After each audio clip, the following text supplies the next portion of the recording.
दूसरी चीज कि अब तो इंडी को प्रत्याशी नहीं मिल रहा है। आप देख सकते हैं, हमको तो लगता है कि कहीं निर्विरोध न चुन के चले जाएं यहाँ से। बिहार में तो है, चलता है, और जब चलता है तो चलता है, क्या करिएगा जिसको। उनका सभा तो होता ही है, लाठी पिलावन तेल पिलावन। मैं तो नहीं कहूँगा कि एक सभा होती है, हम तो ये कहेंगे कि एक विशेष वर्ग की सभा होती है।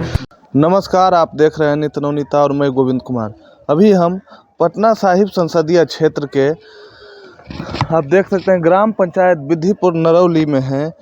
भाजपा के पंचायती राज प्रकोष्ठ के संयोजक ललन सिंह हैं, जिनसे हम जानते हैं कि 2 लोकसभा क्षेत्र मुंगेर और पटना साहिब क्षेत्र के या भाजपा के पंचायती राज प्रकोष्ठ के संयोजक हैं। तो दोनों क्षेत्रों में कैसा भाजपा का जो है वह लोगों का समर्थन रहेगा। और भाजपा के 12 जिला पंचायती राज प्रकोष्ठ के संयोजक हैं, तो आपके क्षेत्र में 2 संसदीय क्षेत्र पड़ता है, तो क्या लग रहा है दोनों संसदीय क्षेत्र में कैसा मुकाबला रहेगा? दोनों ही नहीं, मैं बार बार कह रहा हूँ, दोनों ही नहीं, सिर्फ मुंगेर और पटना साहिब की ही बात नहीं, पूरे बिहार के 40 की 40 सीटें यहाँ की जनता, देवतुल्य जनता ने तय कर लिया है कि मुझे 400 पार के उस नारे में यहाँ से 40 की 40 सीटें मोदी जी की झोली में फिर से एक बार मोदी सरकार बनाने के लिए अर्पण करना है।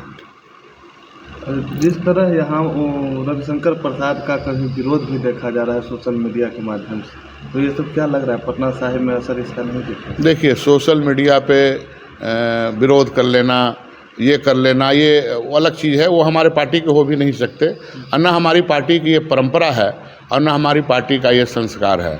हमारी पार्टी अनुशासन के लिए जानी जाती है, और अगर किन्हीं कार्यकर्ताओं को, किन्हीं को कोई तकलीफ भी होगी तो वो 1 to 1 जाके अपनी बातों को रख लेते हैं। जाके माननीय रविशंकर जी एक ऐसे सांसद हैं जो सबके लिए सुलभ और उपलब्ध रहते को सुनते हैं लोगों को, तो उनकी भी व्यथा सुनेंगे और अगर कुछ होगा ऐसा तो उसको दूर करेंगे।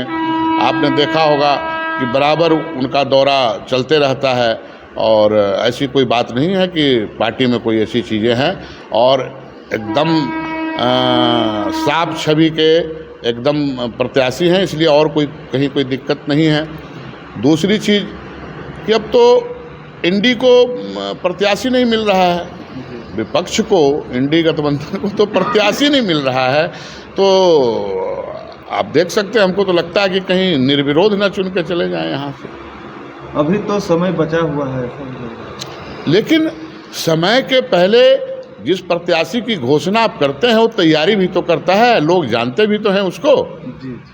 परंपरा और परिपाटी तो यही रही है कि कम से कम 1 महीना पहले, 20 दिन पहले प्रत्याशियों की घोषणा हो जाए। और यही नहीं, देश के कई ऐसे क्षेत्र हैं, देश के कई ऐसी लोकसभा है यहाँ अभी तक इंडी गठबंधन का चेहरा घोषित नहीं हो पाया है।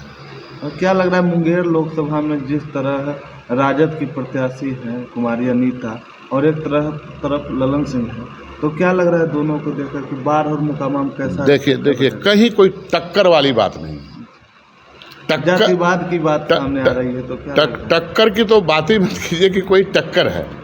एकदम कहीं से इत्मीनान रहिए। आप 4 तारीख को सुनेंगे कि पिछले बार से भी ज़्यादा मतों से मुंगेर सीट भी एनडीए की झोली में आने जा रहा है। जातिवाद की बात की जा रही है, क्या लग रहा है? देखिए, बिहार में तो है, चलता है, और जब चलता है तो चलता है, क्या करिएगा जिसको जहाँ।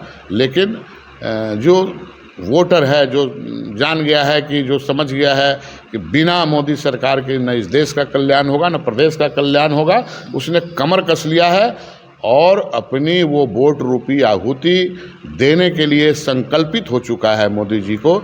इसलिए कहीं कोई दूर दूर तक कोई संभावना नहीं। तेजस्वी यादव के जनसभा में जिस प्रकार भीड़ देखने को मिल रहा है, क्या लग रहा है यह देखकर? उनका सभा तो होता ही है, लाठी पिलावन तेल पिलावन, इस टाइप की सभाओं में तो उस टाइप के लोग भी बढ़ चढ़ के उसमें हिस्सा लेते हैं।